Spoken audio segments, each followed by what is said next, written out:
যাচ্ছে দিন আসছে রাত, সময়কে বলি হায় বেহাদ, আসবে না ফিরে মহাকাল গুলা, মিছে প্রার্থনা বাজর হাত।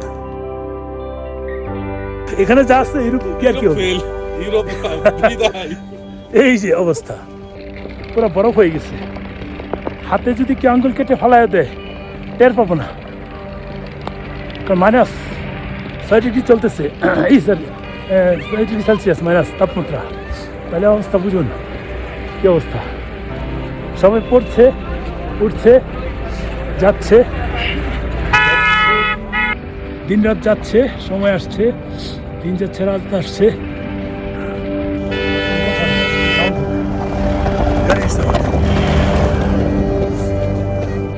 আসলে যে এলাকাতে এসেছি এখানে যে কেউ আসুক ভালো লাগবে। যেরকম মানে ছবি তুলবেন অসম্ভব ভালো লাগবে, অসম্ভব সুন্দর ছবি আসবে। অসম্ভব না, ঠিক বেসম্ভব। মুখে কথা বলতে পারতেছি না, আটকে যাচ্ছে, এত ঠান্ডা।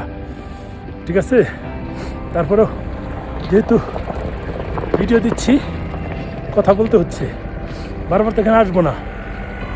এই আবির কি করে রে, কি যে কষ্ট আমার এই বুকে। দেখুন গাড়িগুলো কিন্তু ছাপ করে, একটু আগে স্নোফল হলো, এখন একটু কমেছে, আমি যখন ছবি আসে তখন কিন্তু এটা হয়ে যায়, আকাশটা চেঞ্জ হয়ে যায়।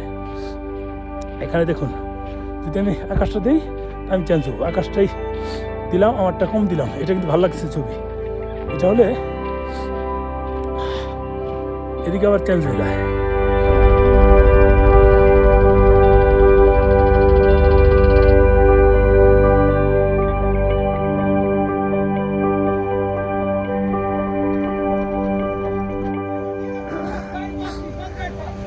যে গাড়িগুলোতে চেন নেই সেগুলো যেতে পারে না। দেখুন স্লিপ কাটে, চলে যায় বোবা শালিকের দুডানায়। 2011 সালে ভারতীয় আদমশুমারি অনুসারে গুলমার্গের মোট জনসংখ্যা ছিল 77টি পরিবারে 1965 জন।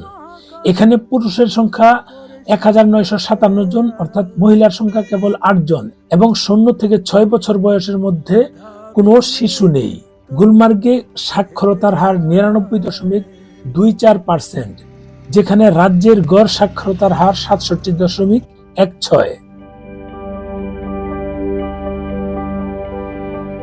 শীতকালে গুলমার্গকে ভারী তুষারপাতের কারণে আরো সুন্দর দেখায়। আপনারা এখানে গন্ডোলা রাইডসের মাধ্যমে উপভোগ করবেন অপরূপ সৌন্দর্য।